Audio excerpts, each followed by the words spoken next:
The man to my right is not Braylon Edwards, but now it is, baby. There he is. Nice you shirt. know what time it is. What's up, guys? How you doing, man? Are you in Florham Park?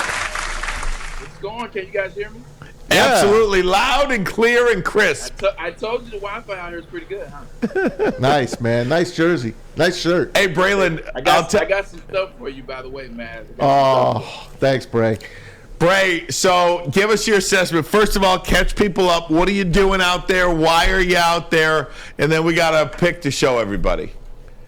So I came out here. The Jets had me out here as part of the Legends Weekend. They bring some former legends back. Myself, Thomas Jones, Wayne Corbett, just to name a few. Oh, Wayne Corbett used to be my guy, man. From Hofstra. You know, Wayne Corbett used to be my guy.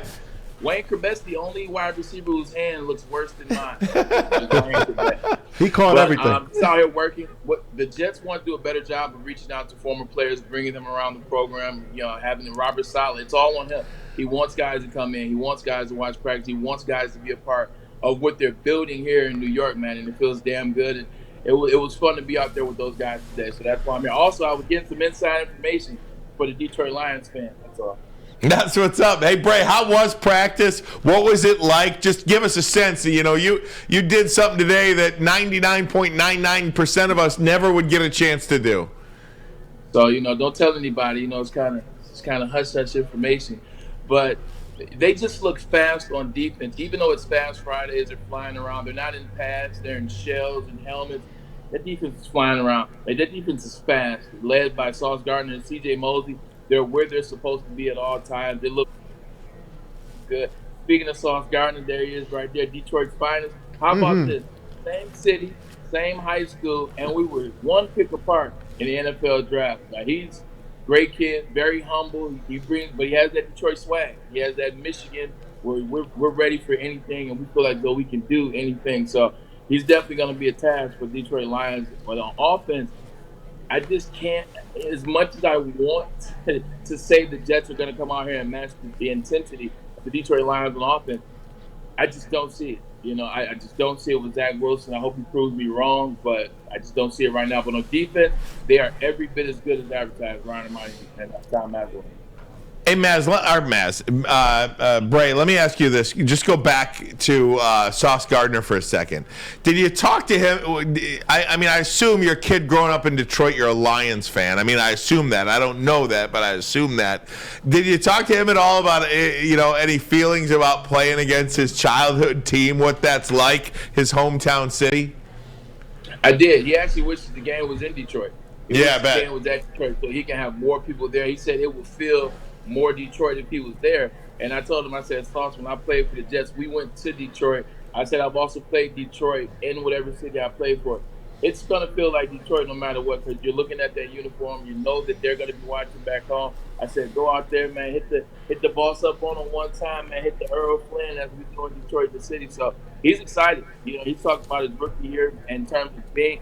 The one thing he did say, and I can speak on it, is he's excited about the Defensive Rookie Player of the Year. He feels as though he's gone against the best. They play man coverage against the best wide receivers all year long. And you see, he hasn't given up many yards. He's only given up one touchdown, and that was on the double move to Stephon Diggs at the beginning of the game, and then he did nothing after that. This guy is the real deal. He brings the attitude, that mindset, but at the same time, he's dialed in. I can tell he does his homework. I can tell he does his research, and he's watching film on every guy that he's playing against. He asked me about Jameson Williams, and he asked me about Amon-Ra Brown. He's asking the right questions, which means he's ready. He's not taking this Detroit team lightly. Hey, Fletch, put that picture up again of Braylon and Sauce. Bray, how in the world does this guy cover a guy like you? Right. I mean, no, really, and I mean that. There's a lot of guys like you out there. How does this guy be an all-pro against receivers the size of you? You can't.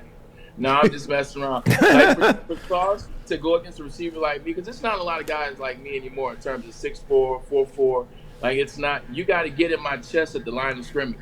Like, what you want to do with big wide receivers, man, is you keep your hands on them at the line of scrimmage and you interrupt their route. Because with big guys, we like to get going. If you take a second to get going, then we can't get into our routes, and now we're off time for the quarterback. So for him to check me, he would have to get me off balance at the line of scrimmage to get me off timing with the quarterback.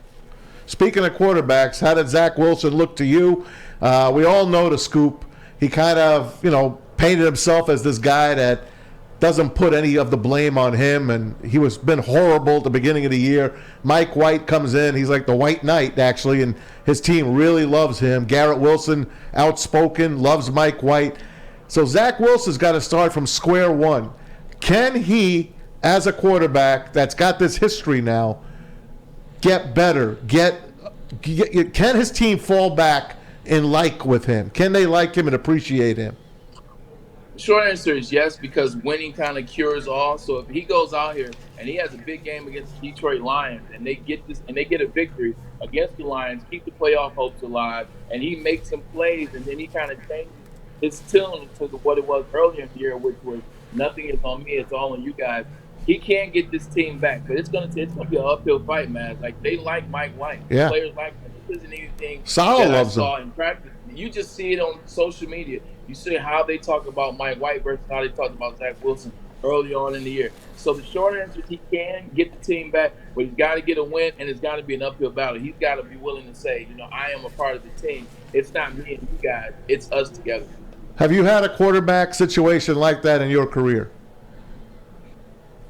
No, I never had one with Zach, because the perception is Zach is like, hey, it's you guys, and then it's me. Mark Sanchez was young, but Mark was always for the team. Russell Wilson, in his earlier days, he was definitely about the team because he was trying to build something as a starting quarterback.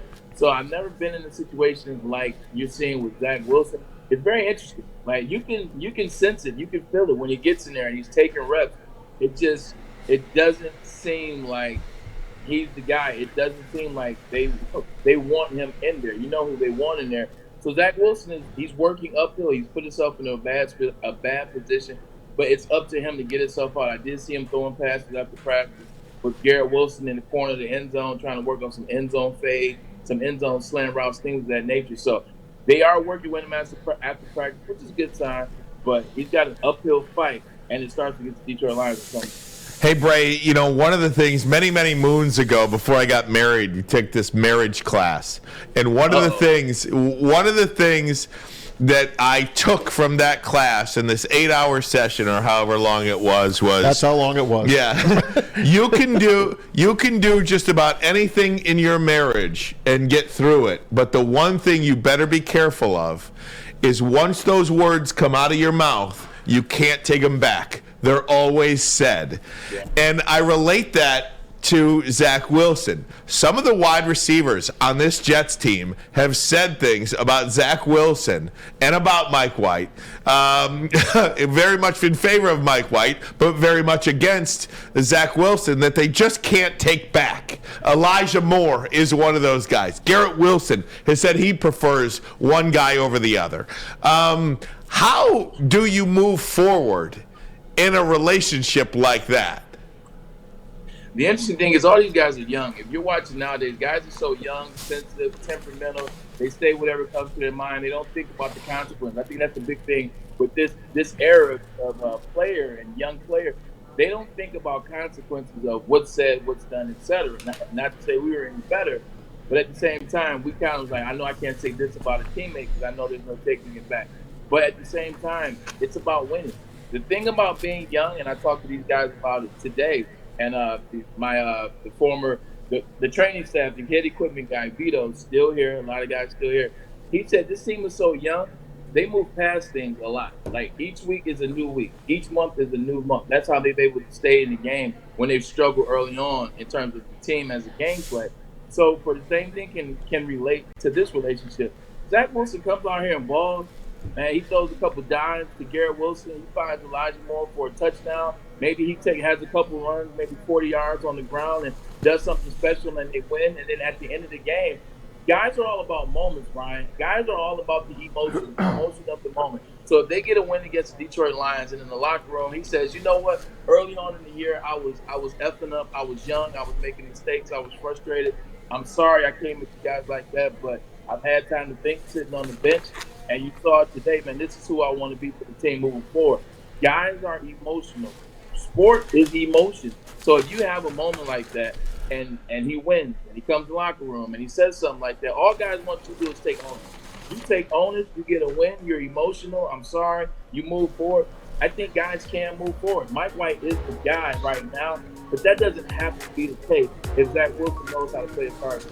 I mean, Elijah Moore even went as far to demand a trade. Guys, a second-round pick last year. Zach Wilson. That's what they want to throw him the ball. Wow, who's the quarterback? He wasn't throwing anybody the ball. Right.